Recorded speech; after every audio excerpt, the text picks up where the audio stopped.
Hi, I'm Julian. I'm Tom. We are Believe a Ted Lasso podcast. We are also Team Binge. Woot woot. Those things are related. Thank you for joining us to talk about season 2, episode 6 of The Lasso. I believe the kids call Yep, it. lead, comma, or lasso, comma, Ted. That's correct. Yep. This episode is called The Signal. Mm, It was written by Brett Goldstein, our boy Roy Kent, mm. who I feel like as the season has gone on, has become more and more a part of the show.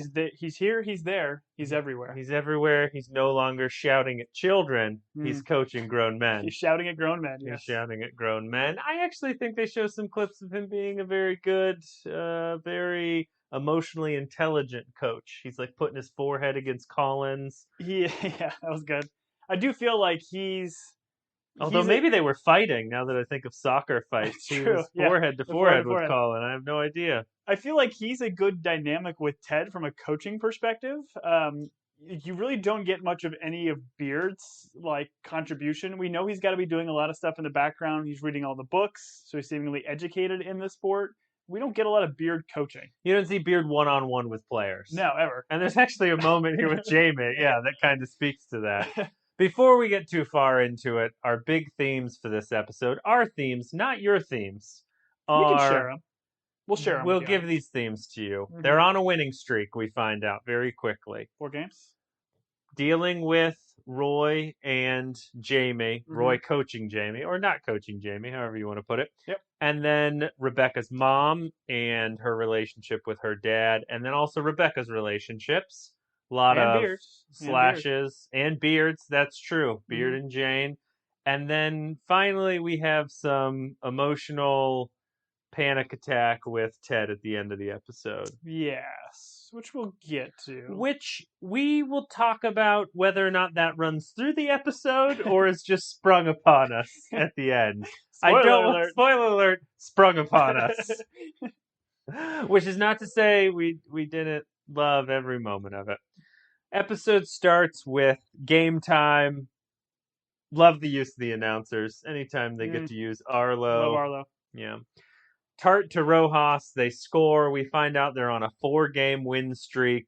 They've really turned it around, and people keep showing, well, they keep seeing like clips of Roy coaching. Once again, he's coaching Colin. Mm-hmm. And the term that they keep using is the Roy effect? The Roy effect. Yes, or the Roy Kent effect. The Roy Kent effect. It has a better ring to it. Sure. And so, as we discussed, he's forehead to forehead with Colin. They might be fighting. We assume he's coaching. No idea in soccer. I just love the cut because it's Arlo talking about like how good of a coach he is, and he's just screaming at him from an inch away from his face, and then Colin afterwards just books it and runs away. Right.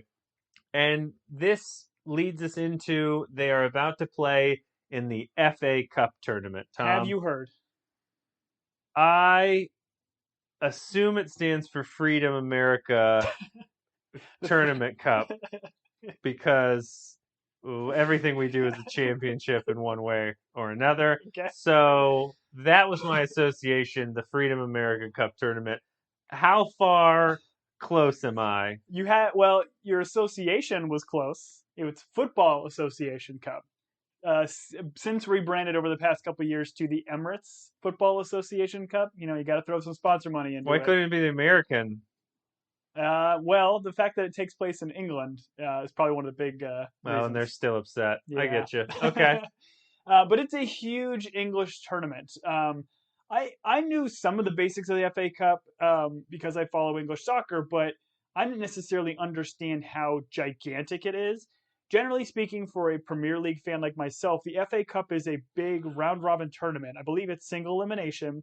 They kind of scatter the games throughout the regular season, and it's like every team in the English tier leagues of football, I think all 10 tiers, have the ability to play in this tournament. Okay. So, like the top two leagues win the Championship League and the Premier League.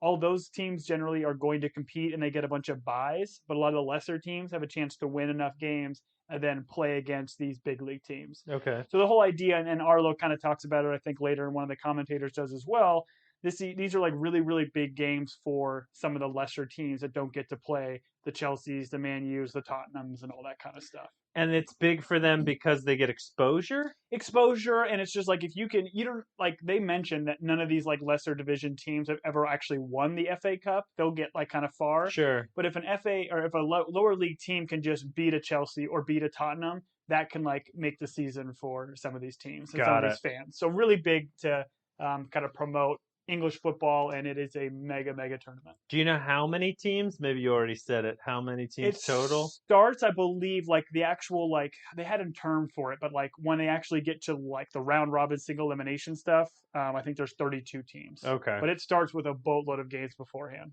And it's single elimination? Yes, because there's a lot of other tournaments and international stuff going on during the regular season. So this is just another big English tournament. Tom, do you know what the biggest single elimination tournament is? March Madness? Life, baby. Life, wow. You only get one shot. You only get one shot. Put that on my tombstone if I ever die. We're at Rebecca's house. We have a gentleman whose name is Luca. He's extremely well built. He's extremely secure in his manhood. He's comfortable in his skin. I would be too with a butt like that. Okay.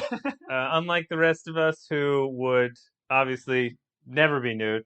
Now natural never nudes over here. Yes. Now the assumption is this is a grown-up Luca from the beloved children's Pixar movie, right? That's how I took it. I've never seen that, but that was immediately my assumption because I've never seen that name before. So yes, those are the only two reference points I have. She is texting on Banter while she has Luca in the kitchen clothesless.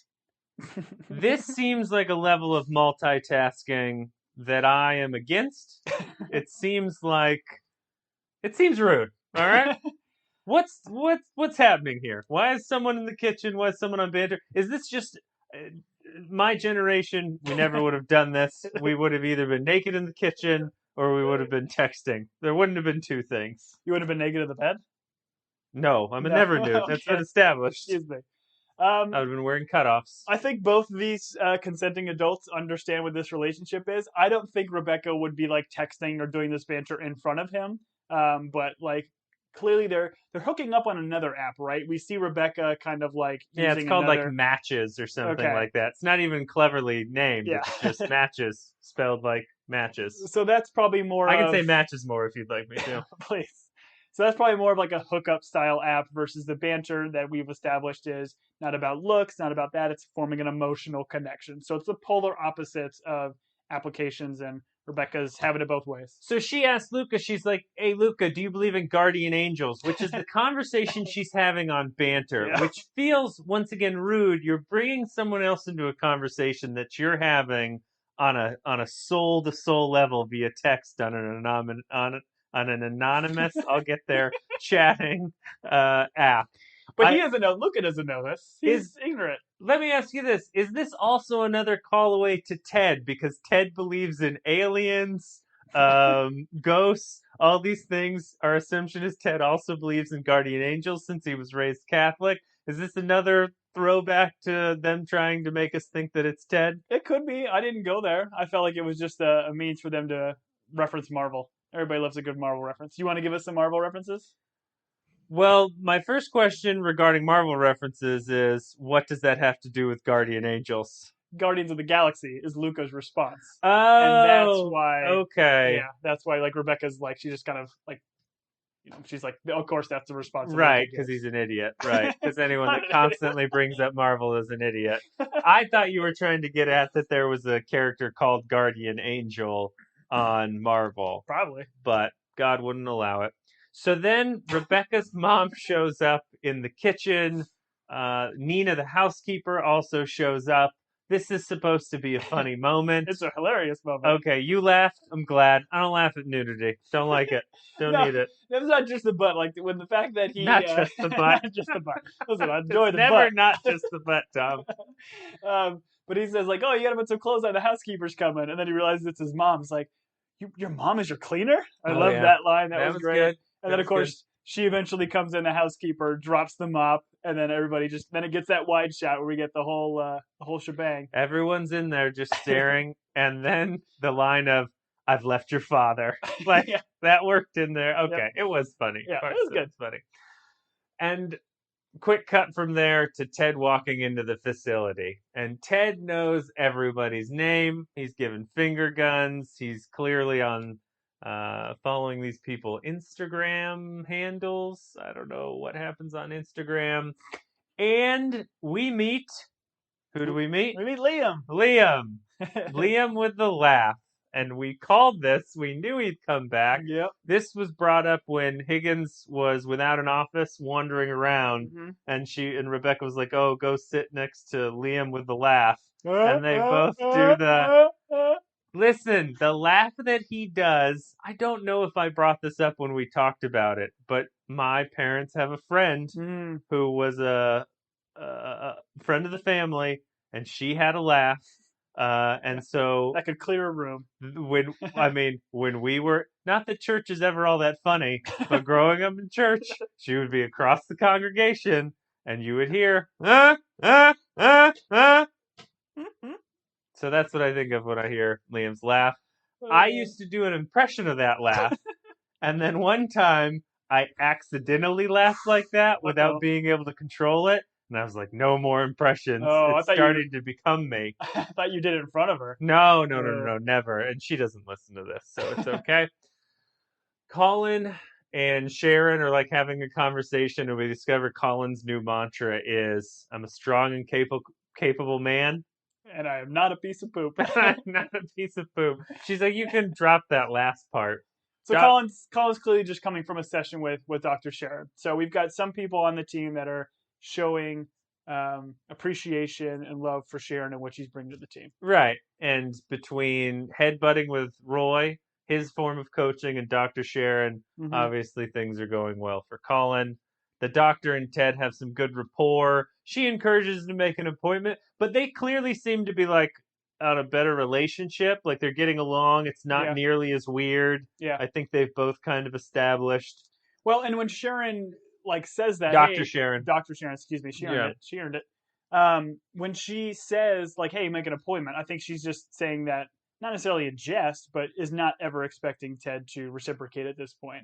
And I feel like how we start this episode and how we end this episode is literally polar ends of the spectrum for Ted. He's full Ted in the beginning here, and then now he's not full Ted, right? Like he's in a certain mood here at the beginning, and he's seemingly kind of fallen and really struggling at the end. Right. And Dr. Sharon is she bookends both sides. Right. I agree. And Roy and Keeley are doing a walk, an arm around the shoulder, like middle schoolers. I love that, by the way. It's like in a hallway, and like Roy has his arm against the wall. It's great. Yeah, is it? There's some joke about reporting them to HR, and Ted refers to HR puffin stuff, which he says people from like the 70s. Late 70s would know. Are you familiar with HR Puffin stuff? I had heard of HR Puffin stuff because of this podcast. I'm like, oh, okay, let's see what this is. What is this reference? I watched a video of HR Puffin stuff to show the opening credits for it. It is something else. Yes, I watched the same video. Okay. We did this without sharing it with each other, and it is apparently like a live puppet. It feels like Jim Henson was the only one that could get puppets right. Everyone else was just like really, really wrong. Well, but these are like McDonald's size puppets. It's like Grimace style, where it's like someone huge. Inside. Yeah, it's like a mascot style thing. It's not like a little hand puppet, but it's like this kid who goes on a boat, and then there's like this evil witch who sent a boat, and then he goes to this mythical land, and HR Puffin stuff is creepy. My favorite part is that little boy in his hippie haircut, lying on the beach after he gets washed ashore, even though the boat just kind of docks. Yeah. And then Puffin stuff and his little friends. Anyways, I'd never seen it before. It was a hoot. It does seem like something that would be right up Ted's alley. We are then at the office with the Diamond Dogs, and they are discussing the FA Cup, and they're giving analogies, and they're like, it's David versus Goliath. Tom, Do you know the story of David versus Goliath? Yeah, David is a tennis coach, right? Okay. Yep. Goliath is a person that runs a scuba instructor school. Sure. They've got a ski race down the mountain. You're exactly correct. No, I'm sure you know more about the David and Goliath story than I. But you know the term. You know, like David, small guy, Goliath, big guy. Small guy takes out big guy. But that's like the most you know about that story. That's it. Isn't there like a slingshot or something? Yeah. Isn't it a Cyclops who's got one eye? Yes. Is it that one? Yeah. Okay. All those things are true. Okay. That is correct. We won't go into it. You guys can crack open a little book I like to call the Talmud. No, the Bible. Wrong one. Never mind. All right, moving on. So you can go to our OnlyFans page to see the full story of David and Goliath. Oh no. We have been surprisingly profitable on our OnlyFans. It's the only place we've been profitable. He brings up Pearl Jam versus Ticketmaster, which I immediately Googled, and apparently in the 90s, Pearl Jam took Ticketmaster to court because Ticketmaster was owning ticket sales and charging outrageous fees. Yeah, they do now. The service fees they charge, it's a monopoly. It's ridiculous. Long story short, Pearl Jam won, and Ticketmaster clearly no longer in power or doing anything, right? Not quite. They're the reason tickets cost so much. Yep. No one like Richmond has won this thing in 40 years. And the way, I mentioned this to you earlier, the way this played out, I was like, I'm having some hard deja vu here. Like, why have I seen this? Mm-hmm. And it's from the trailer, right? Yes, it's from the season 2 opening trailer that we watched in our season 1 recap. So this is Higgins on the other side of the glass, throwing all these suggestions out. He once again is officeless, so he's on the other side of the glass. He's roaming. I can't remember what he said, but it was a Britishism, and Beard not corrects him, but says it means wanderer. Mm. It's like le fleur. Yeah, fleur. It's a French word, and he's like a wanderer. Yeah. Beard looks, we'll just say tired. Yes. Beard looks like Ted looks when Ted is upset or disgruntled. What was Beard doing? Why is he tired? Did he ever explain it? He's saying he's back with Jane. I don't know if I ever really remember that they broke up. I just thought they always had kind of a weird relationship. But I don't know if we actually were told they broke up at one point. But I don't know why he's tired. Were they up talking all night? I think the idea is that she requires a lot of, we'll say, attention, maybe. So he's got to be up at odd hours, and maybe. then also that it's not necessarily a functional relationship. Some might say it's a dysfunctional relationship. Higgins might say that. Right. So it causes a level of stress that he is not getting the best amount of sleep, or they are just playing chess non-stop with each other. Yep. Just bumping pawns, as the kids like to say. I think it's called bumping bishops. Bumping rooks, as the kids like to say. You gotta use the alliteration, man. We'll get there. B&B. Bumping queen. No, that one doesn't work. Bumping. I like bumping bishops. Did I come up with bumping bishops? That's me. Oh. I'm the alliteration. All right, I'll edit it so bumping bishops is mine. Didn't you think when I said bumping bishops was funny, Tom? I thought it was hilarious, Great. Julian. Thank you. And we've got the clip. Jane, and so he says Jane and him got to be, and everyone says congrats. Oh, congratulations! Yeah, they do. It's great. It's kind of just smiling, but you're talking through your teeth. Right, but not Higgins.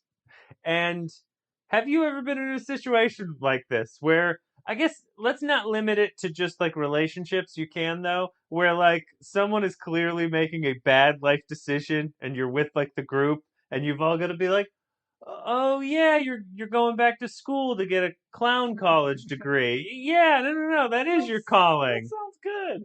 I don't know if I've ever been. I mean, I'm sure I have been in that situation, but I feel like it would have to be what Higgins says, and how because he's a good friend, he would tell him about it. But it would have to be a good friend for me to call that out and say I don't think this is a good idea. Otherwise, I think I would do what everybody else in this room is doing. It's just hey, congrats, mazel tov, congratulations, yeah, it's great. It's gonna work out. What you want to do, exactly. Like Ted said, everything will work out the way it works out, and there's a plan.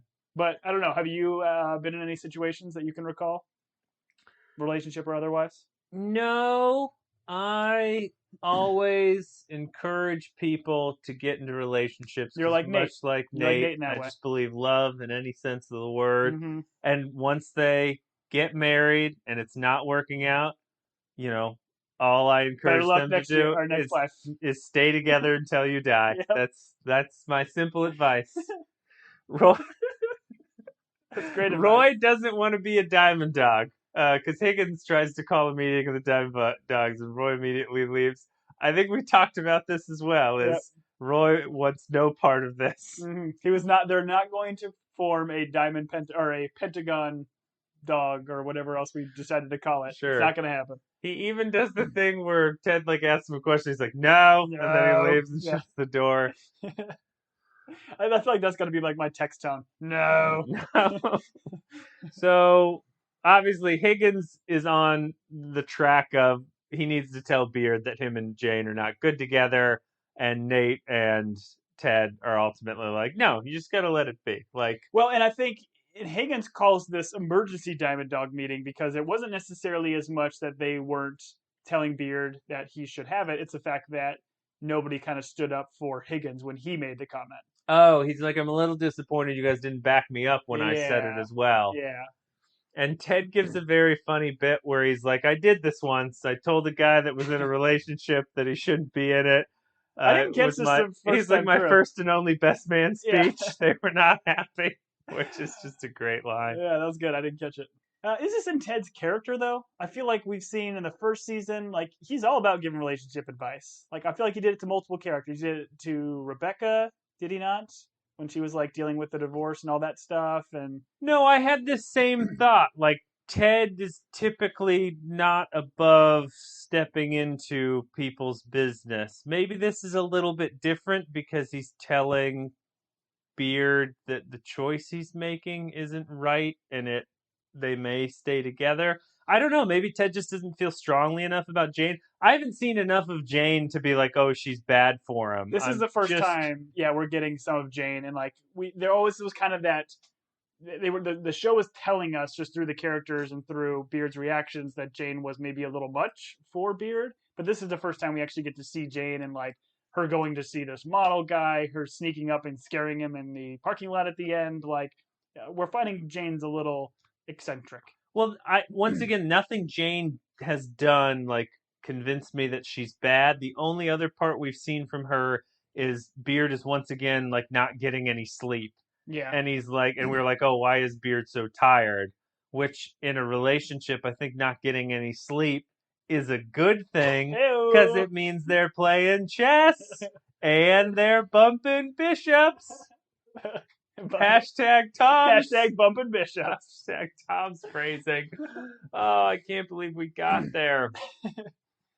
But I would argue too, it's a little bit it just seems to change Beard is more maybe what Higgins is getting at, where Beard seems like he's not himself when he's with Jane.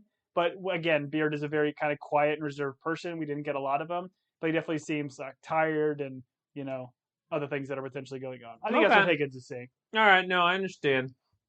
This does bring back Higgins' gagging effect, which is wonderful. Which, again, we're just assuming it's him uncomfortable. There's kind of multiple reasons. It's not a specific reason for why he does it. The stupid barking means it's over, right?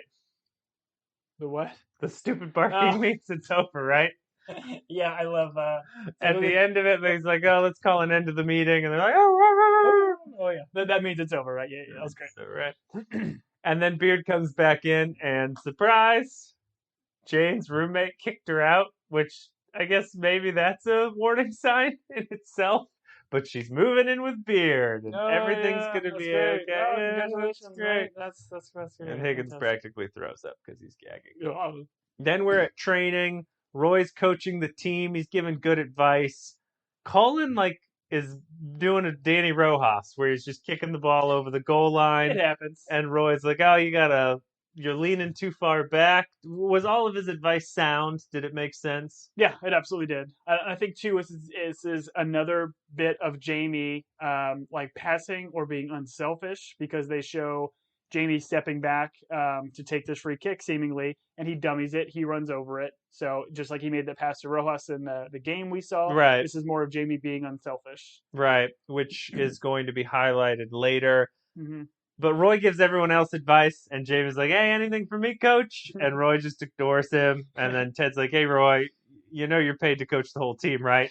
And Roy's like, that's fine. Just take 4% of my paycheck because he refuses to coach Jamie. That's great. And then Rebecca's shouting from the window. And what is Rebecca shouting about, Tom? She's shouting because Rebecca wants to take them to lunch. And I don't know, is this Rebecca's mom, Deborah, wanting to meet Ted? Is this Rebecca not wanting to go to lunch with her mom by herself? I think it's that one. Okay.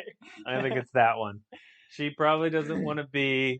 And we don't know Deborah at all. But I think the fact that Rebecca does not want to be alone with her at lunch, because you can see at lunch, Deborah is like regurgitating all of her self-help books on tape. Yeah. And Rebecca does not want to hear it, but Ted and Keeley are clearly engrossed and enjoy talking with her, which is interesting because there are times in life where you meet someone's like friends or family and like you're kind of engrossed with them because it's a novelty. And then the person that's known him for 35 years is like, no, they're fine. Yeah, I'm glad you enjoyed that. I've heard that same story like 500 times. Oh, yeah. No, and that's one of the best things about being married to someone is hearing the same stories.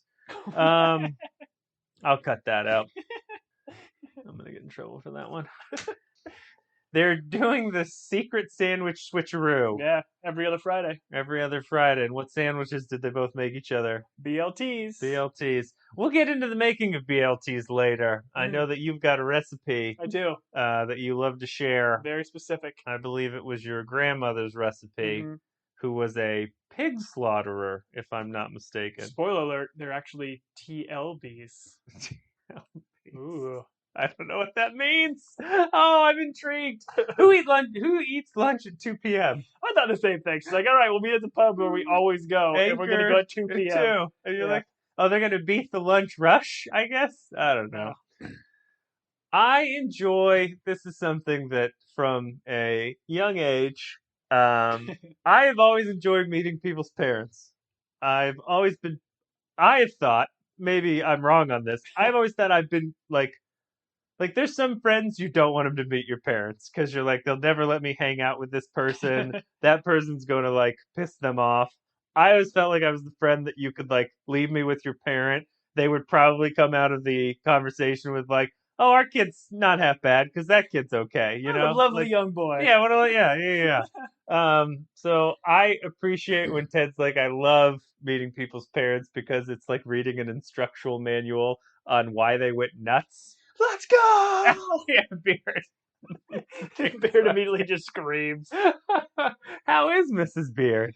She's full-blown QAnon. QAnon, so, yes. Yep, get a glimpse into why Beard is maybe the way he is. Yeah, there's something that happens to our parents at a certain age where, I don't know what it is. Yeah. I'm going to say it's the news cycle they consume. Probably. It has something to do with it. Yeah. Then we're back in the office. No complaints about any of our parents. Disclaimer there. Fantastic. They're all lovely. We're at the office. Tom, does a BLT have horseradish on it? I mean, okay. Bacon, lettuce, tomato. Yep. I feel like we've you got established. Yes. Okay. I know we have not established that. Sandwiched in bread. My secret recipe is tomato, lettuce, bacon. It's all in the order you put it. Oh, see, I've never thought of the name as an order. I've just thought of the name as a list of ingredients. So you think it's an order thing? The order doesn't matter. I was making a terrible joke, but you have to have a condiment. Tom, I fell for that. Hook, line, and sinker, as they like to say. And again, as we've established on this podcast, jokes are better when you explain them. Yes, thank you. But you got to have a condiment on it, right? So I feel like you horseradish. Said condiment? Condiment. Yes. That's a BLTC. You don't want a BLTC. No. Okay. That's a prison sandwich. I would generally probably go maybe mustard. Is that weird on a BLT? Or mayo. Mayo. Okay. Yeah, it's always mayo. Okay. Mayo probably makes more sense. But Beard mentions that he's allergic, not to horseradish, but to horses and radishes. Which is fantastic. Yeah. Keeley shows up. Keeley, I'm just going to say this, is always dressed like a Spice Girl. Always. And I know this because I watched this with my wife. And my wife doesn't use the term Spice Girl. But I will say something like, what is she wearing? And my wife will not, like, I don't know, shush me. And I'm not saying she doesn't look good. She looks great. Yeah. But You feel like she's in a different time? Like she's stuck in the 90s with her dress? I don't know what it is. It's just every time I see it, I think, okay, that's a choice. Yeah. My wife's given the Ariana Grande vibe with like the way she wears her hair, kind of slicked back and then kind of the big, tall bunny like the ponytail kind of deal. long. I'm Yeah. assuming they're extensions, but maybe she just does that hair. Yeah, I don't know. Either way, she always looks fantastic. She looks great. This is not a complaint. This is just a comment on fashion, because we're fashionistas. We're like Jamie in that sense. Yeah. People don't know this, but we're really good at this. We're really good at this fashion stuff. Yep. That's why I never wear a collared shirt underneath a coat jacket. Fun fact about me, never made it past the first personal interview because of that. Because I don't wear a button-down shirt underneath my coat. No tie? No tie. Gotta wear a tie, man. No tie, no shirt, just the coat. I'm typically promptly walked out the door. Ted gets a call. Henry, I didn't really understand this. Like, Henry is at a field trip. Like, a teacher is clearly called, and Henry has forgotten his lunch for the field trip. But then Michelle has come by. Mm-hmm. And this is treated with a lot of, like, it's very heavy. And I didn't, the way I read into it on, like, a second watch was, this is Ted kind of realizing, like, he's not going to be there to help in certain moments. Mm-hmm. And so that is what's, like, detracting from that.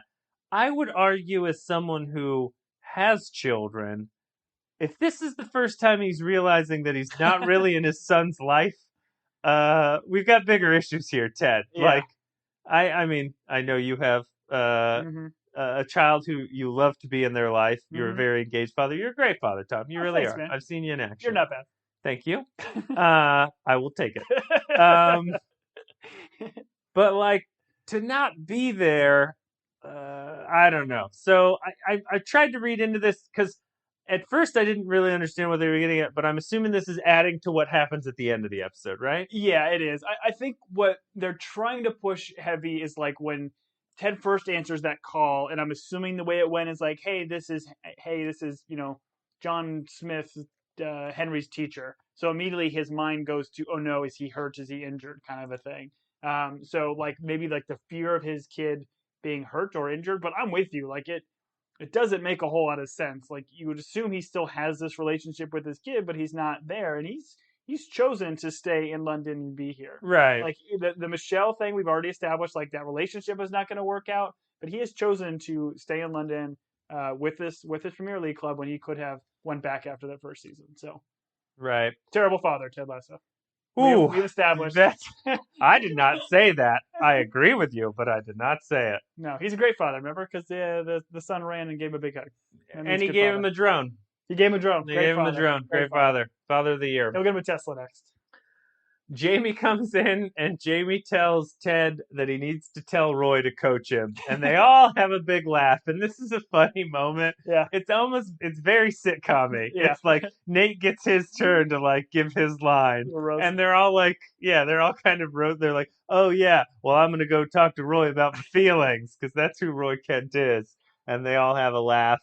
And Jamie calls them all Philistines, which is great. So I looked up the definition of it, and it's funny. Had you heard the term Philistines before, Tom? I feel like I've heard it before, but I didn't necessarily know like the context as much. So looking at the definition, it is defined as a person hostile or indifferent to culture or the arts, or who has no understanding of them. Which is comical because it literally defines Jamie, like in that word. And the fact that likely he heard this because other people were calling him to this, and he's now using it incorrectly. Sure. Because he's like all the pop culture references, he's not well read, like we've already established. So it's great that he's using this. And of course, Beard at the end of the sequence tells him, hey, you should probably look up that word. You should probably look that up. So Philistines, I mean, I could be completely off on this, but the reason I know that term is in the Old Testament, they are always like, growing up hearing the stories, they are always like the enemy of the Israelites.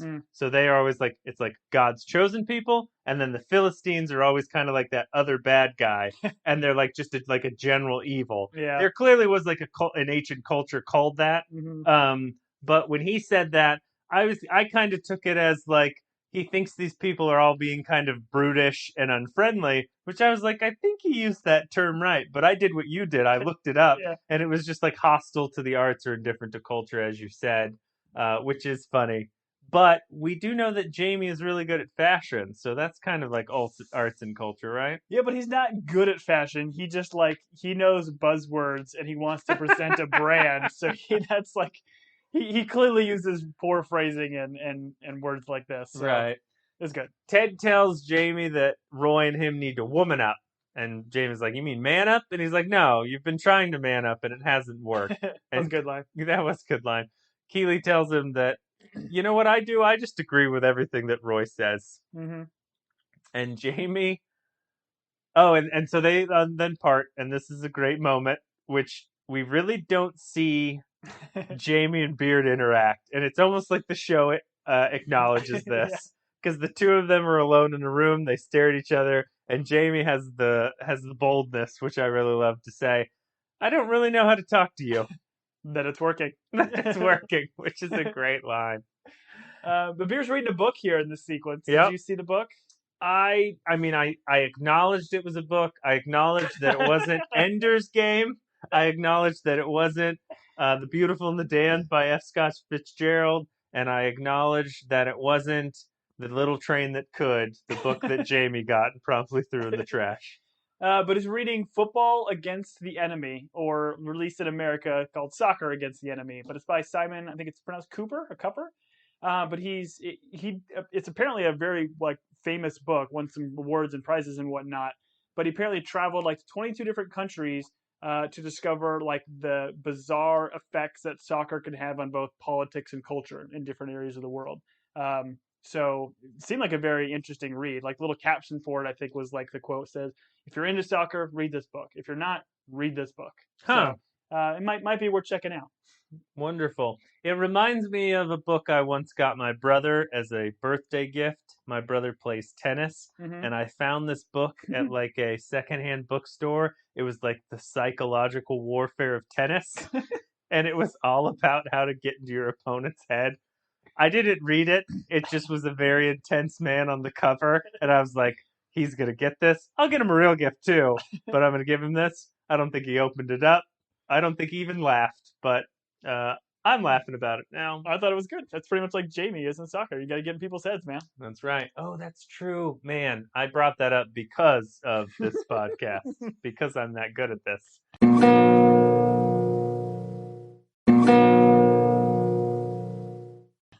Then we're at lunch with Deborah. Keeley and Ted are infatuated, hanging on her every word, as she says what is essentially regurgitating a Tony Robbins. She's like, life's short, but it's also long. And she's all over the place. Yep. And they're both engrossed, I'm assuming, a little bit tipsy. And I was a little grossed because apparently she told this whole story while she was on the toilet. It's like, I pulled up my britches, I flushed the toilet, and I got out of there. She's like, I told him I was leaving him, and then I pulled up my pants. Yeah, that was a great little hidden gem there. She does remind Ted that the situation is a little different, because she left her husband, but Ted's wife left him. Yeah, Deborah coming out hot. Yeah, which is a bold thing to say to someone. And once again, I thought this was kind of adding to Ted's. This is another thing that is adding to Ted's stress level. But the way he reacts to it, and I guess maybe that's the thing about panic attacks. Never had one, but it's kind of it boils up. It boils up, and maybe without you knowing. But I didn't feel like Ted took this so harshly that it was another layer. I think he did. I think he quickly, pivots and then, gives his little Ted oh yeah, I guess I didn't see it from that perspective or whatever. But I think it definitely does get to him, and they do a little bit with Ted's acting here, or Jason's acting. Right. The pub crew is in the back because obviously every time we eat or drink somewhere, it's got to be at the Anchor and Crown or whatever it is. Yep. And they are yelling at what program, Tom? Bake Off, which is apparently a popular British baking show. I'm assuming it's the British Bake Off that everyone watches on Netflix, right? Don't know. Is that the thing? Okay. I don't know. I watch some cooking shows. That is not in my repertoire of cooking shows. Okay, the British Bake Off, I'm pretty sure, is huge. Big thing? Okay. Yes. I missed this in the zeitgeist. My spouse has watched a lot of them. Okay. And I think the difference between the British Bake Off, and please write me if I'm wrong, at teambingepodcast@gmail.com. Twitter.handle. Or at teambinge.twitter. Yep. Get those Star Wars fans in. There's like a big difference between like American cooking shows where it's like, hey, here's a bunch of dull knives and a pen of wolves. Go make a cake. Like the British Bake Off is apparently like much more relaxed and like a little bit more about the cooking as opposed to the drama that we can manufacture in the environment. I'll check it out. But I love it because they are yelling at the TV as hard as they would at a football game. And I don't know which one is it. Maybe Baz, is that one of them? Baz, Paul, and I don't remember the third and other. But he just like screams like, "Temper your chocolate, you fanny." But he used a different term than fanny. Right. It's just such a great line. Like these guys are they're passionate fans, whether it's football or baking. And I would love to know what they do for a living, because at any moment of the day they are drinking in that pub. Good on them. I hope they're some sort of inherited millionaires. Rebecca is not buying Deborah's story. She knows her mom. She's like, hey, and this is a funny line that makes more sense at the end. She says she'll return to him after he buys her an expensive, environmentally conscious gift, which is great because, and I don't think I caught it until the second watch, he buys her a Tesla, which is not only expensive, but an electric mobile. What else could she have been buying him that's environmentally conscious and expensive? I'm going to say she like dedicated a star, named a star after her. She symbolically donated an elephant or adopted an elephant. Yeah. I don't know if you donate elephants. Here you go. I'm going to symbolically donate an elephant. A mulching machine, like a compactor. Everybody needs a good compactor.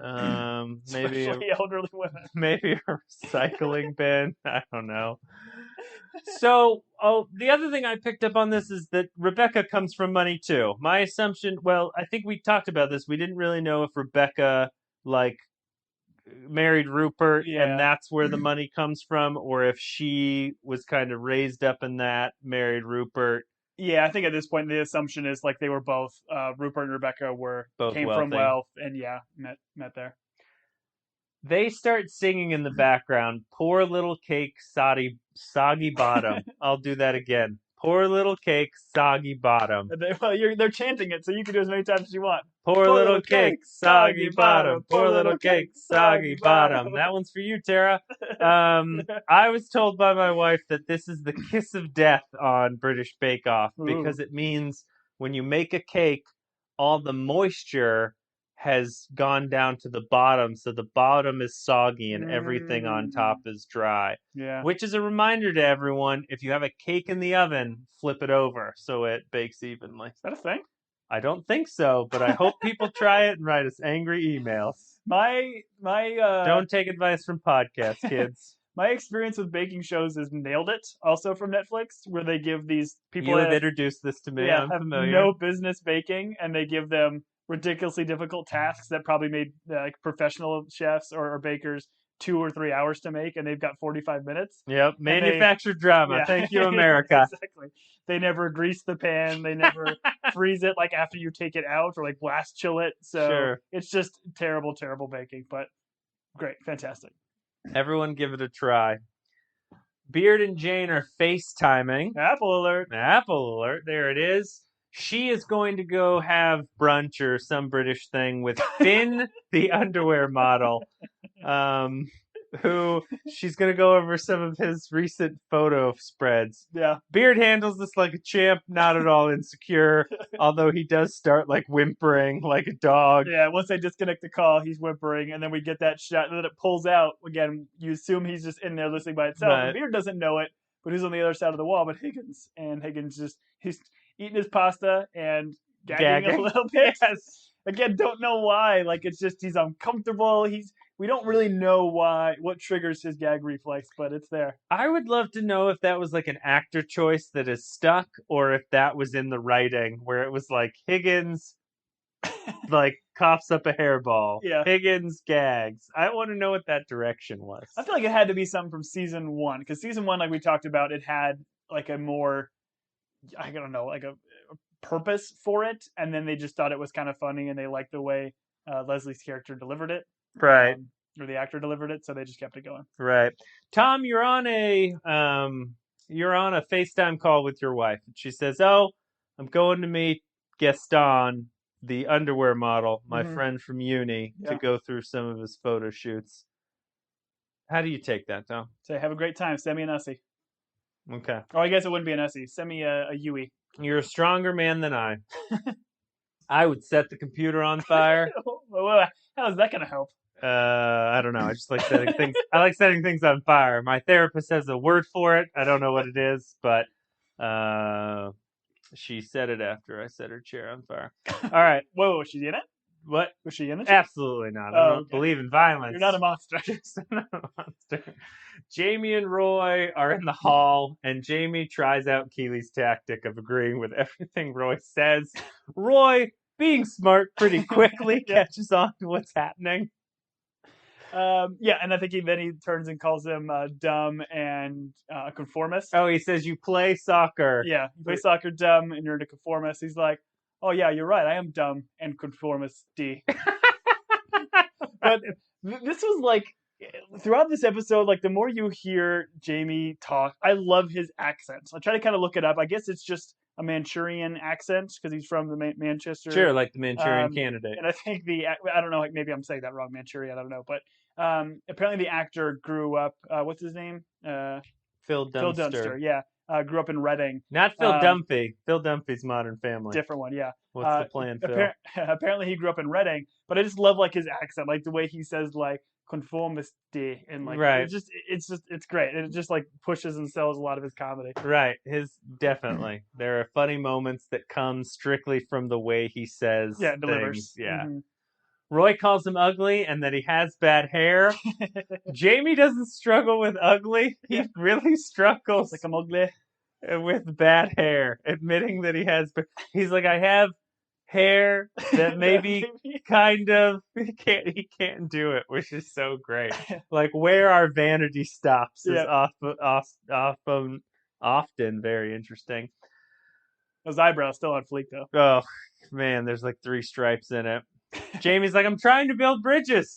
And then Beard runs in. Or is it Beard? No, it's Roy. Roy says that. Yeah, Roy's like, you couldn't build Jeff Bridges. It makes no sense. But it's just great. It's just fantastic writing. It's almost like harkens back to when Keely was jumping around in all the different seats, and Roy was like in like the interview room or whatever. Yeah. And then eventually Roy just ran out of woman. Yeah, he ran out of stuff to say, and he's like, "You with the eyes, the woman with the eyes." Ted comes out while they're arguing, and not surprisingly, because I do feel like Jamie is in the right here. Ted agrees with Jamie, and he's like, "Roy, you don't want to hear this, but I think Jamie's right." Mm-hmm. And Roy immediately goes in, and he's like, "You got to coach him. You got to tell him what's happening here." And Roy's like, "Okay, fine. You've messed him up." And they're both like, what? Yeah. And then John's like, expand. Right. And he's like, Jamie's selfish. He's a selfish prick. Prick a bad word? Play that way. Should we not be saying prick? Prick's something that happens when you get a sliver. I don't know. Okay. I'm okay with it. Okay. Kids will love it. Kids will love it. Jamie is a selfish prick, and he should play that way. He needs to get in their heads. He needs to score goals. He needs to be a prick. And he tells, and Jamie's almost like, I get to be a prick again. Okay, great. Well, like, I love this delivery too. Like Phil Dunster does some fantastic acting where he perks up. He's like, oh, I get to be a prick, and then he's like, no, and then boom, his shoulders drop. Mm-hmm. Like it was just so fantastic. He was so excited, but no, he has to be a prick at very specific times. Certain times, and those times are going to be designated from Roy with a signal. The signal, which is the title of the episode. Yeah. What is the signal? Don't know yet. Ted doesn't know yet. Ted's super excited as well. Yeah. Ted does this thing where he's like, I want to be in on this, but like, I don't know what Roy's getting at. And he's like, all right, we'll know. We'll watch for it. I'd also like to call out, too, if you've ever used a GIF of Ted Lasso and you type in like Ted Lasso GIF believe, this is what you're going to get. Of like, that was when he pointed Ted pointing up to thing. Like it was a callback because I'd used the GIF many a times and hadn't seen this episode yet. So, believe. Always great when Jamie and Roy get to interact. Mm. We are then in the kitchen with Rebecca. She is talking with Luca and London 152. Her mother tells her that, she's going to make her favorite meal, which is shepherd's pie. With cheese on top. This is like the episode where Michael tells George Michael that he's going to take him camping. And you just know that it's going to end with George Michael sitting on the steps with a sleeping bag and a fishing pole, and someone showing up and going, "Sorry, buddy, we're not going." That's what this moment is. That's funny. I didn't remember that scene, but this is 100% what it was. Yeah. Then we are back to the FA Cup, and it's Richmond versus Tottenham. Nailed it. Go with the first one. And Tottenham and the pub group, Paul, Baz, and Other. I think Other's the one that shows up in this jersey, which I didn't really understand. I was like, he's in it. And then I was like, wait, it's banter on top of the old kit. So it's Well, I don't even think it's on the old kit. Like, even like the logos, everything's a little askew. The neckline is kind of messed up. I've done this before. There's a lot of I think the other guy said he bought it from one of the vendors outside the park, because apparently these guys never get tickets to go to a game, even though they're seemingly friends with Ted and all the other crew. But I've done it before, where I buy a cheap knockoff jersey from China or something, and I get it. The colors are slightly different than what they actually should be, or the pattern is completely different from the picture. The size is all over the place, but I would recommend, if you're going to buy a jersey, buy a legitimate licensed one. I bought a jersey unlicensed overseas once for what I felt was cheap, and I did not realize at the time that I'm pretty sure jerseys were Nike brand. It was a football jersey. It was Cardinals football jersey, and the one that I bought clearly had Reebok all over it. And it didn't really dawn on me until later. My hope is that at that time the licensing was Reebok and then transferred over to Nike, but I would be very surprised if the NFL has not been Nike for a very long time. I don't know. I think they did an agreement maybe 3 or 4 years ago, NFL, and then it was Reebok before that. Okay, well, maybe my jersey's legitimate. It could just be an older one. Yep.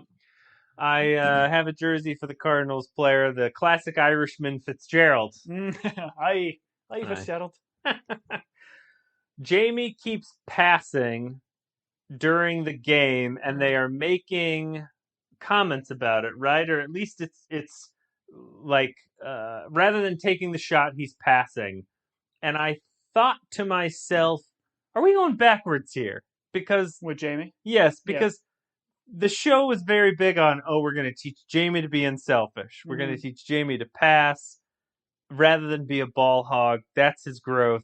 But now the show is almost backpedaling on that. And they're like, well, maybe it's not great to be unselfish. If you're great, you should just kick the ball all the time. You see what I'm saying? I do, but I feel like it's the balance. We're trying to find the balance with Jamie. And Jamie's gone too far in one direction, is trying to pass too much, and is not taking the shots on, because he's obviously a very talented player and needs to do it more often. But his pass early on in the highlights of this game was a brilliant pass to the top of the box to Rojas, who hits the post. So Jamie's passing was good and was needed in certain circumstances, and they make it seem like a big deal when he misses one midfield pass to Obasanya. But I mean, again, it's kind of for the show and allows Roy to kind of set up the signal. The signal. What's the signal, Tom? The signal is the middle finger. They all give him the bird, and if you look over, Ted is uncomfortable with it, so he pulls his jacket out and he covers it so the crowd can't see it. But the camera shot is right on all of them, so you see them all. Right. I think this is funny because, and I mentioned this on the other podcast, the Manning brothers are doing that Monday Night Football where they're kind of talking through the broadcast, and apparently Eli gave 2 middle fingers to the camera, and they have now had to apologize since then. Yeah, and they keep bringing it up about how Eli had to apologize and they got in trouble. Some salty sign language from Eli. No, some salty, the fruity sign language. Well, it's salty in America. It's fruity. Fruity there. Okay, got it. Jamie gets the signal, and you watch Phil Dumpster's face as he realizes it's the signal. Yeah, he really plays it out, which is great. And he smiles. He's like, yeah, I get to be a prick. Yeah, and then he starts messing with the other players. It's a lot of fun. He's like, I'm going to make you, get a penalty, and then I'm going to score from here. This isn't a penalty kick. This is a free kick. Free kick, right. Yes. Penalty kick is when it's from the goal box, right? Very or from good. right outside the goal box. How big is the goal box? How many yards? The goal box is probably 65 yards, maybe 70. It depends. Are we talking regulation? Are we talking American? What are we talking about? Let's go regulation. Okay, 70. No, 18. Ugh. 18-yard box. Ugh, it should be rounded up to 20. Everyone knows that.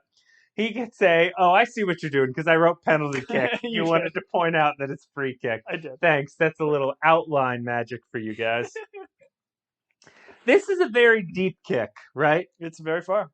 This is very far away. He kicks it. He scores. According to the TV, 42 feet away. It shows a little 42 feet. Yeah, and Which is something in soccer. Every time someone scores, they give the feet of how far away it is, right? Isn't that typical? No, it's not typical. Maybe I feel on I've seen that before. On like a set piece, they might like say. I feel like in soccer they don't do as much like data analytics stuff during games. I feel like American football, it's all about this is the percentage that he could catch this ball or all that stuff. They don't do as much of that, I think, in English football. But when Jamie sets up on this ball, there have been goals that have been made from this distance, and generally you got to like put a little knuckle on it. You got to do something to kind of get the goalie going one direction or the other. But the way Jamie steps back, he stands right on the ball, he places it, he does those 3 little foot drags backwards, and then does that like kind of kicks stance. a field goal. Yeah, he kicks a field goal.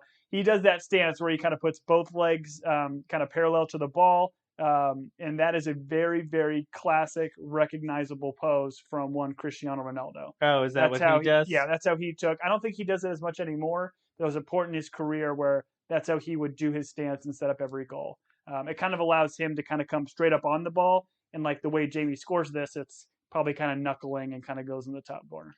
So what I thought was interesting, and I don't know if it's the same clip from the show, but on Twitter, if you go on Beard's Twitter, that he actually shows himself, he's got his like phone and he's filming them filming the show and like playing it. And Phil Dunster actually kicks a goal from that distance and makes it. And like Beard is kind of talking through how they didn't like CGI it. That actor legitimately kicked that ball. And maybe it's a little closer. Maybe there's some differences, but he does do a pretty amazing shot. You're right. So I looked it up too, and I saw the goal, and it was seemingly like done on the training ground. It wasn't done in this big stadium, which obviously makes sense. All that CGI with the crowd noise and the lighting and all that stuff. But I didn't realize it was actually Beard or that actor recording it on a TV screen. But it's funny though, because like it is like I watched them both side by side. I watched the episode while I was watching the YouTube on my phone, and it was the same goal. It was him kicking. It was that far away. It's very surprising they didn't like leave that in there. Like they cut from like Jamie approaching the ball and then showing the closer shot of him, and then it kind of cuts back to the end of the goal. Right. I feel like if an actor does like such a cool feat like that, you do would that overhead shot and do the whole thing. But I guess the camera was just far enough you couldn't tell for certain that it was Phil Dunster. But yeah, very, very impressive. And like we've seen before, he is a talented soccer player. Right, right. I thought that was pretty cool.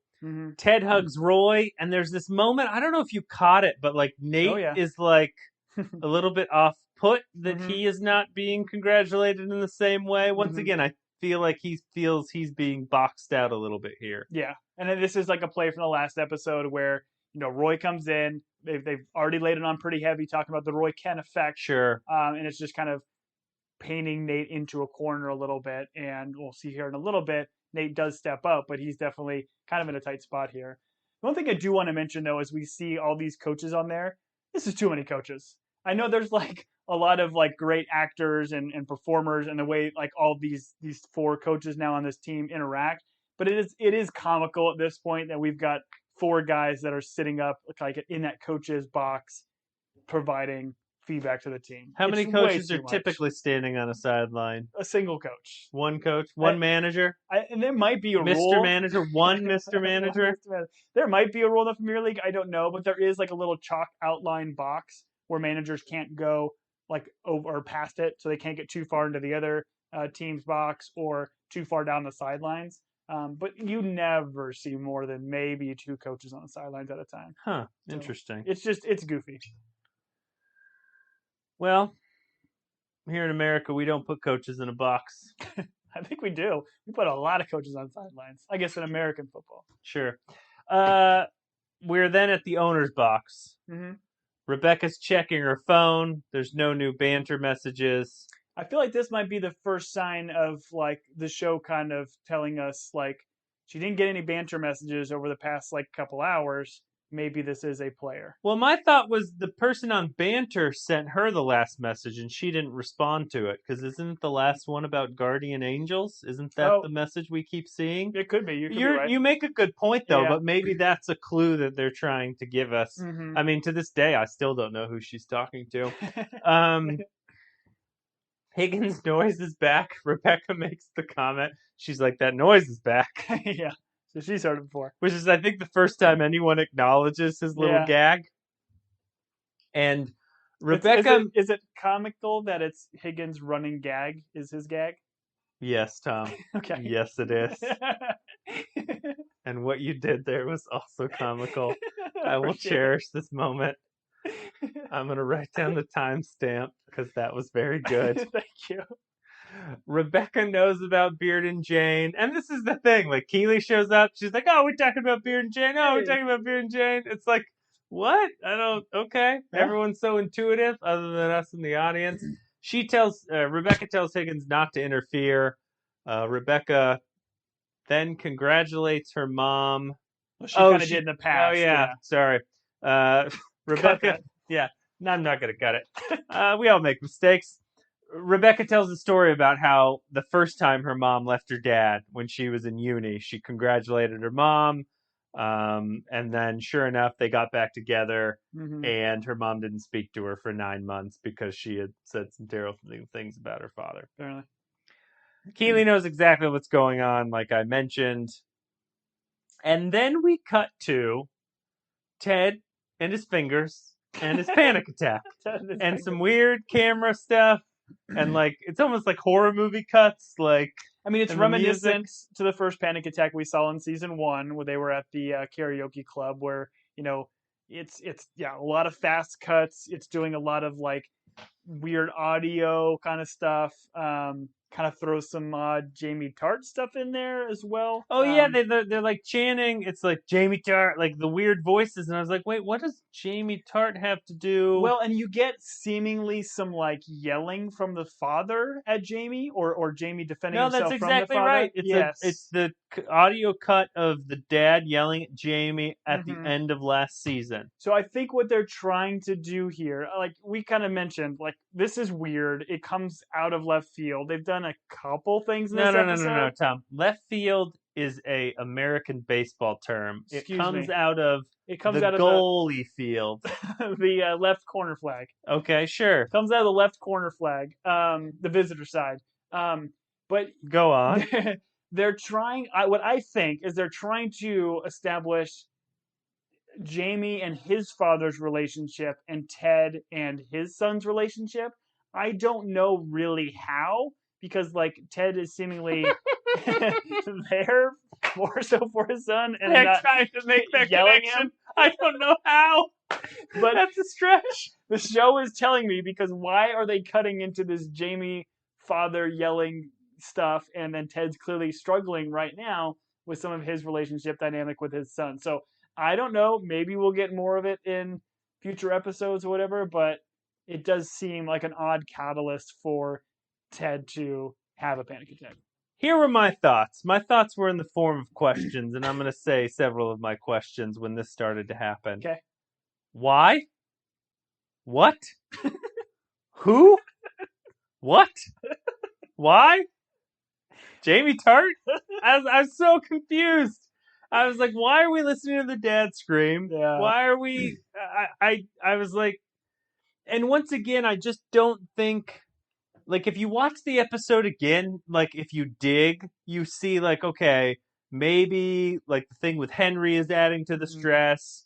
Maybe the fact that, like, the Roy Kent effect people keep talking about is, like... But that doesn't seem to, like, bother Ted at all. No, I agree. Yeah. I agree. He's, like, celebrating it. He wanted Roy on the staff. Like, the only other thing is the Deborah thing at lunch, where she kind of mentions, oh, you were the one that got left, kind of a thing. Like, maybe those two, but it seemed unearned, and it was quick. And, again, I think the show is just, they needed to have Ted have a panic attack so they can get Dr. Sharon and Ted together, and like for them to have meaningful conversations. Okay. I'm hopeful they don't jump 30 episodes or 30 games in the future and we don't see what that dynamic is, because I think there's a lot of interesting dynamics that you can have in kind of this type of show that's a dramedy that does the drama and the comedy. Like, I think if we have an episode that actually dives deep into, what's bothering Ted and what's going on with some comedy built in, I think it could be good. Right. Yeah, I just wish they would have squeezed that into this episode so I wasn't wondering why we took this weird turn. Yeah. Arlo or one of them makes some comment like, "Oh, I've seen that walk before." When Yeah. Ted's leaving the field, he looks like he's definitely had a fish pie.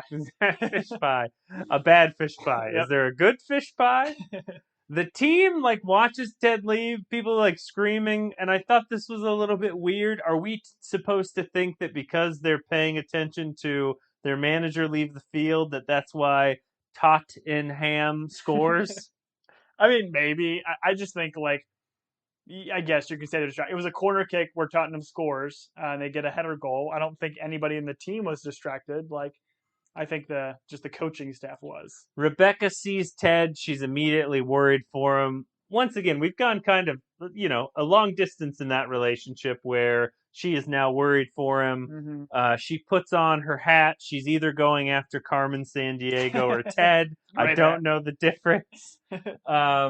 Nate hops in here because there's clearly some confusion about what we should do now that the score is tied. Nate quickly makes a rare triple substitution, I'm told. It's like a unicorn. Is a triple substitution allowed? Yes, you can substitute. Well, the rule used to be you could only substitute up to 3 players a game, I believe. And I'm sure I'll get people yelling at me on the internet. I think it's up to 5 substitutes now. Okay. But once you substitute a guy, they cannot go back in. Got it. And he says, "Park the bus. Park the bus. He says this phrase like we should all know what park the bus is. I was going to ask you if you knew it. I know this phrase because a gentleman who used to be a carpenter who used to save people's lives would say this, and he would say, "Park that bus," and then the bus would move, and the people would have a new house. I'm assuming that's where this phrase comes from. Oh. His name was Ty Pennington. Oh, I thought the carpenter you're referencing was Jesus. No, Jesus is Jesus not. didn't have buses. No. Okay. No. But yeah, He turned buses into wine. Was that guy's name Ty Pennington? What was the home makeover guy? Do you remember this? No, I do. Move that bus? Good. Yeah, I think it was. Allow me to explain this joke, Tom. No, I got the joke. When you just said carpenter, I thought you were going the Jesus route. Everyone knows Jesus was a welder. Oh, I'm sorry. That's right. But yeah, so Nate's idea is to stack the defense, not necessarily put more offense in, so forwards and that kind of stuff to be able to score a goal, because his thought is they're going to do the same. They need a goal just as much as we need a goal. If we can stack the defense, then we could potentially get a counterattack goal. But the phrase "park the bus" is let's put a bunch of people in front of the goal so they can't score. Is that the impetus of that phrase? Yeah, you have Chelsea, the team I follow, famous manager Jose Mourinho did this for Chelsea all the time. They would score a single goal, and then they wouldn't necessarily substitute defenders in, but they would just put all their guys behind the ball. They wouldn't have a forward going up. They would just try to sit back and make it hard for the defense to get in crosses, to get into the middle.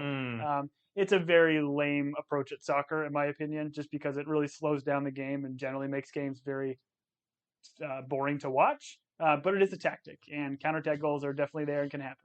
Defenses win championships, though, Tom. Yeah. As those progressive commercials have told me as I'm turning into my father, defenses win championships. We all see it. We all see it. He's got blue hair! It works. Beard and Roy let Nate make the call. Yeah. Which is interesting. And they both react like, "Oh, there's nothing we can do about it. Nate's got this." Yep. And they're both in their puffy goose down jackets. While I think Nate's still rocking a suit. Yes. Well, and Nate gives a spit before he does the move, by the way. Did you catch he spits? That? No. Yeah, he spits. Well, what is this guy's deal with spitting? No, it's from last episode, right? No, I know. That's why I'm asking the question. But he does it. He does it in the right context. He's spitting on a field, not on a mirror at a restaurant. But it was Beard and Roy going back and forth. What did you do? it's Nate spitting and getting his confidence and saying, "I'm going to make this play. I'm going to make this move." And to your point, Nate and Roy, or Beard and Roy, step back. It works, and announcers. I think what is it? As Rebecca's kind of we in the back cut to room. Rebecca. She's like searching for Ted, and we hear the announcers once again explain to us what's happening in the show. Mm-hmm. They let us know that they're trying to protect the goal. Oh no, a mistake has been made, and Jamie and them drive down and score. Mm-hmm. And Ted's jacket is laying on the locker room floor, and Rebecca is concerned. And this was the moment I thought two things had happened. Okay. One, there was a murder in the building, and Ted is dead, and now we have to find out what happened to Ted. Wow. The other was that he was raptured. He was taken up with the Lord, and no one else was called home, just Ted. Wow. Those were, but alas, none of those things happened. She is just wandering around with this jacket, which I didn't think made much sense because I'm pretty sure Ted is wearing his jacket when he's on the couch when Sharon shows up. I didn't look, but yeah, it was odd for just a random article of clothing of Ted's. But I guess they needed something for Rebecca to find, and not him, but find of him. It would have been better had it been his pants. She just picks up some khakis. Like, these are Ted's khakis. These are Ted's khakis. Roy. Oh, Nate is like rolling through his Instagram, I think, at this point, or maybe we haven't gotten there. But Roy Kent gives Nate the credit. Nate does an interview where he calls himself the Wonder Kid, and he's like, "Do you mean Wonderkind?" Yeah, which of course he's like that. Oh, you good? You can just fix that in editing, right? It's like no, this is live. This is live. Which is funny because it made me think of this podcast a little bit about Nate saying, "Oh yeah, you can just edit that," and then the other guy just saying, "Nope, we're gonna keep it in." This is live, Tom. Yeah, we're all live right now. Our whole audience is listening live. We keep in mistakes. The other thing this made me think of is Ryan on The Office when he's like, when he gets promoted. And he's like, some people have been calling me a wonderkin. I don't even know what that means. But he clearly is just trying to get his own. Yeah. Rebecca looks like a detective. I'm going to point that out again. She's got the trench coat and the hat, and she's Carmen Sandiego. Wait, is Carmen Sandiego a detective? No, Carmen Sandiego is the person that's trying not to be caught, but she's typically dressed in that hat. Okay. The fedora and It's a great fedora. Overcoat. She pulls it off. She is leaving the facility. That's what's happening. Yeah. She leaves the facility dressed as a detective or Carmen Sandiego. A crook or a detective, we have no idea. Higgins is telling Beard that Jane isn't right for him. And Beard, rather than like overreacting or getting upset, hugs him and says, "Let's never speak of this again." Yeah. Beard shows appreciation. You'd think Beard is like all upset because he knocks his hand away, but no, he keeps coming in for the hug. Right. Jane shows up. She scares Beard. Yeah, and I wasn't for that. It scared me too. Like, I don't like jump scares, especially my little comedies.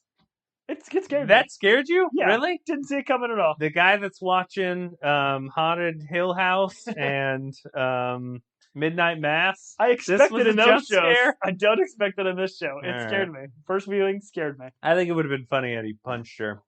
Like as just a reaction. Not that violence is great, but anyways, she gives him a hat. And this is like a TV show sign of a bad girlfriend is when they give you like a fashion thing that you don't like clearly don't want, but you're forced to wear it in their presence. Yeah. I think it's fantastic hat. I think you're wrong. Okay, well, I've seen my father wear some truly awful shirts based on what he has been given direction from his spouse. Guess I'm gonna have to return that Christmas gift I got you. Please do. Please do. It's got an ugly pattern. Please do. Nate is enjoying his fame. He's like scrolling through Instagram, and Nate Shelley's all over the gram. It's his Twitter. It's not Insta. It's his Twitter feed. All right, those are different.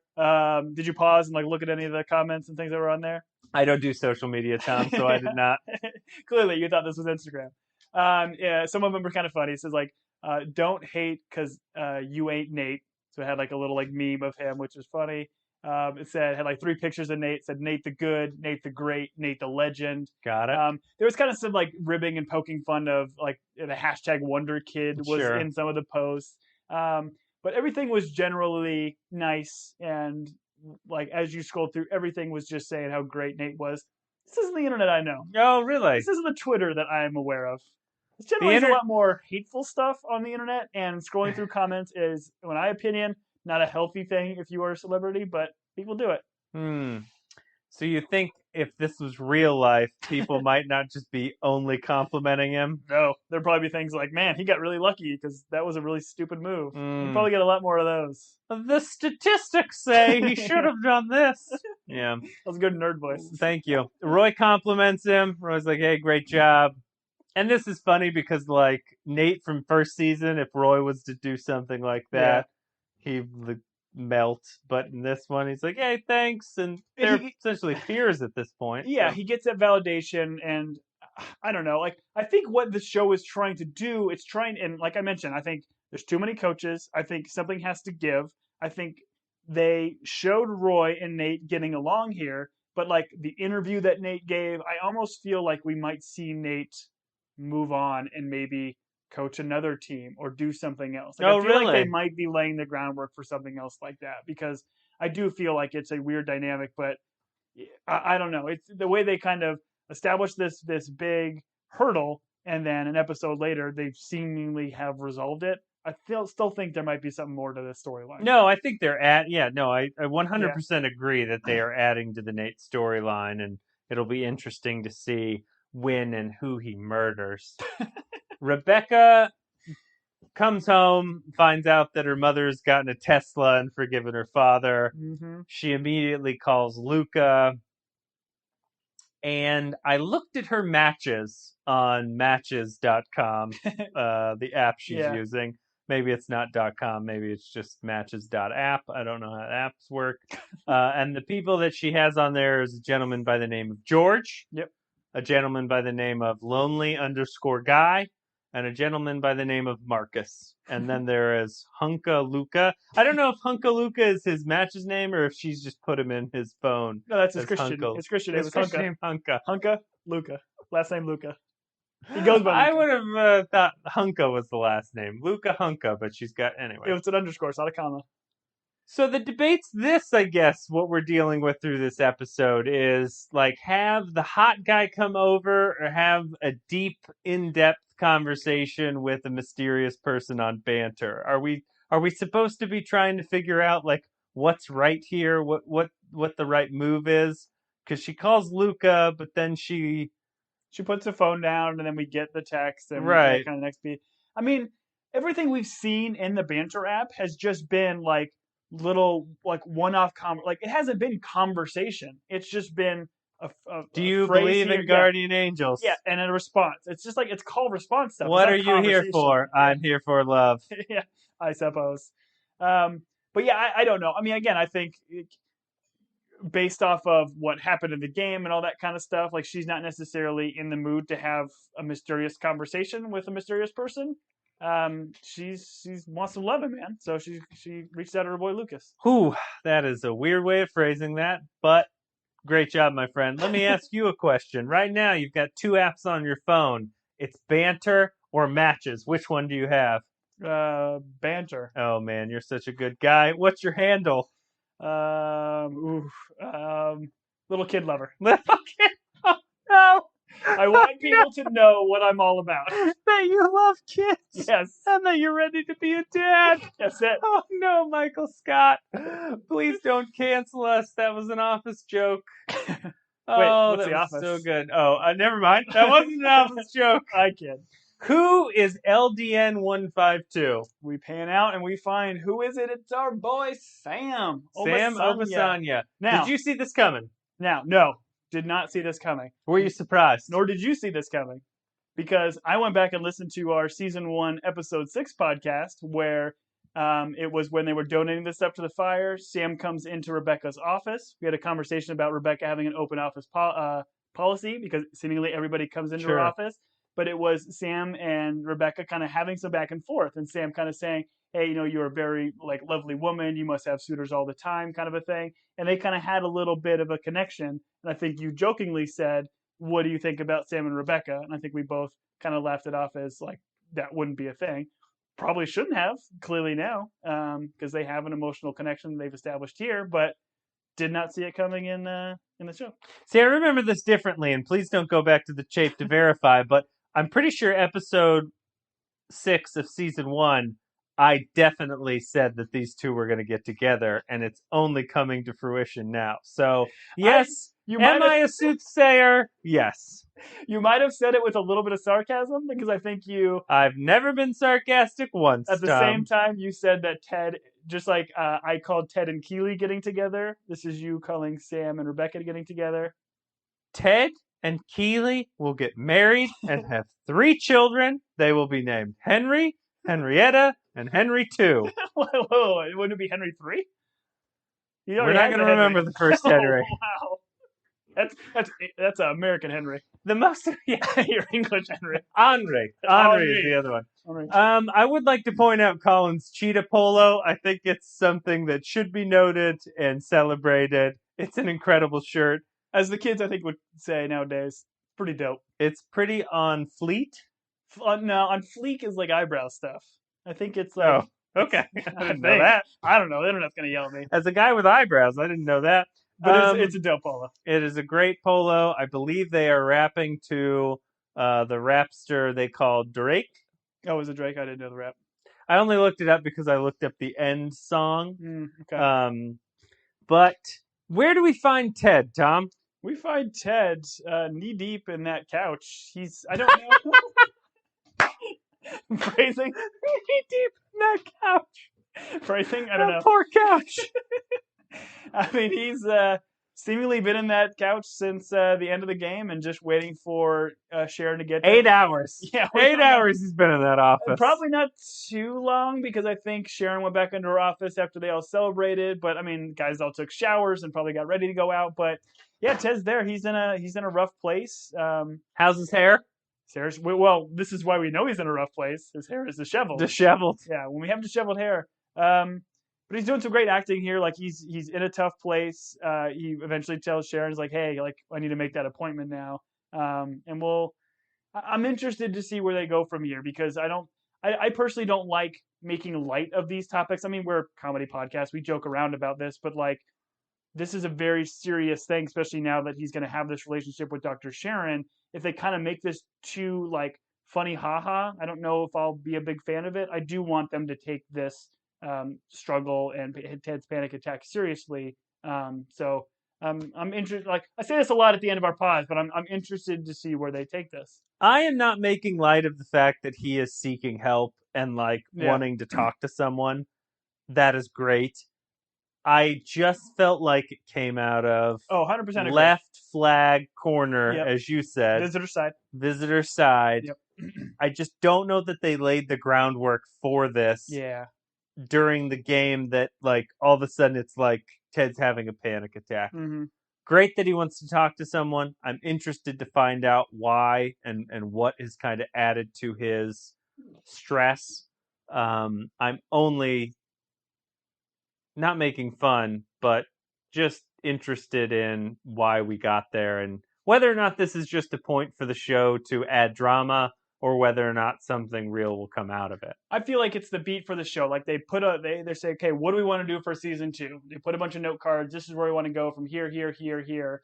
And they just didn't, in my opinion, a great job writing this episode to be able to get that conclusion or get Ted and Sharon together, or Ted to this point where he needs to have this conversation with Sharon. Right. Love Brett Goldstein. Brett Goldstein wrote this episode.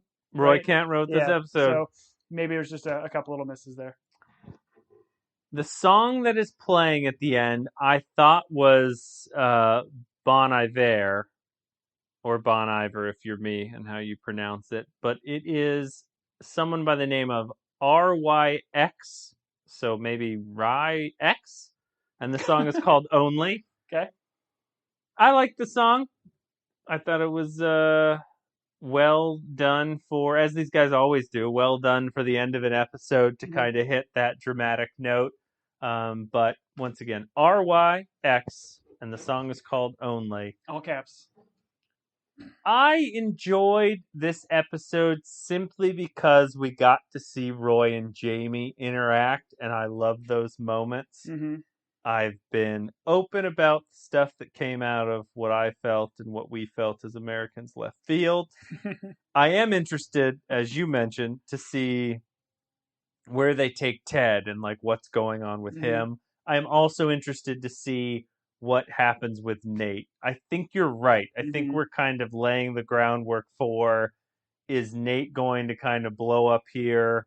And as we see in, my only comparison is like American football, like a coach gets hot and it's like, oh, this is the new offensive genius. Yeah. And what ends up happening is all his like assistant coaches and like D line coaches are all of a sudden like pulled for outrageous roles because they're like, oh, they touched the hem of that guy's garment, so they're probably smart too. Let's make them head coaches. And that's why you end up with Cliff Kingsbury as your football coach. Yeah. I wonder if Nate's gonna like, maybe he's gonna go to like Man City or something. I don't know. Like, I feel like you don't really need to go back to Man City per se. I'm just trying to think of a dynamic where they might have them coaching or going up against each other at a certain point. My only issue with that is like he's a cast from like a show running standpoint. He's a cast like he's a cat. He's a show regular. Yeah. How do you like include him in the show if he's somewhere else? Yeah. Like, are you putting him fish out of water at Man City and like we just get Nate alone dealing with a bunch of different people? I would like to keep Nate in house so we can continue to watch him be a diamond dog and do all that stuff. Well, we had it with Jamie. Like when Jamie left, we thought like, okay, but what Jamie's are they going to gone, do? you know, well, that's like what I'm saying. Like they wrote Jamie out of much of the first season, kind of towards the end. Like they could potentially do something similar with Nate, write him off for a little bit and have him come back in some context. But I think the like prodigal son will return. Yeah. I don't know. Like I feel like my love for Nate in season 1 is maybe waning a little bit just based on what they've been doing with his character. I still love the actor. I love the way he plays it, but I don't think I don't know. I don't think the writing has been quite as good for his character. It hasn't been as fun to watch him perform. Right. Okay. Well, this has been season 2, episode 6. We appreciate everyone that has joined us. If you would like to reach out to us, if you have any questions, we're more than happy to answer questions on air live. You can email us Take callers at 555 at dial Team Binge Podcast at gmail.com or at Team Binge on Twitter. We also have a Facebook that I never looked at or touched. Facebook is the worst. But it's not. It's Meta now. Sorry. Oh, Meta. Next week, we will be talking about season 2, episode 7, which Tom is going to give us the episode name of. And the other thing I would like to throw out to people is eventually this season will end and season 3 will not be out. So if you have another show or something you'd like us to discuss, Tom and I have been brainstorming where we'd like to go from here. Our first choice is obviously 60 Minutes. We'll just watch every episode of 60 Minutes starting from whenever that show started, I'm assuming the 30s, and kind of discuss that. But we'd be open to second choices. So next week, we're going to be talking about season 2, episode 7, which is called Panic at the Dr. Sharon's Disco. I love it. I love the rock band. I love everything about that episode. I look forward to watching it. I've been Julian. And I have still been Tom. Thanks for joining us, everybody.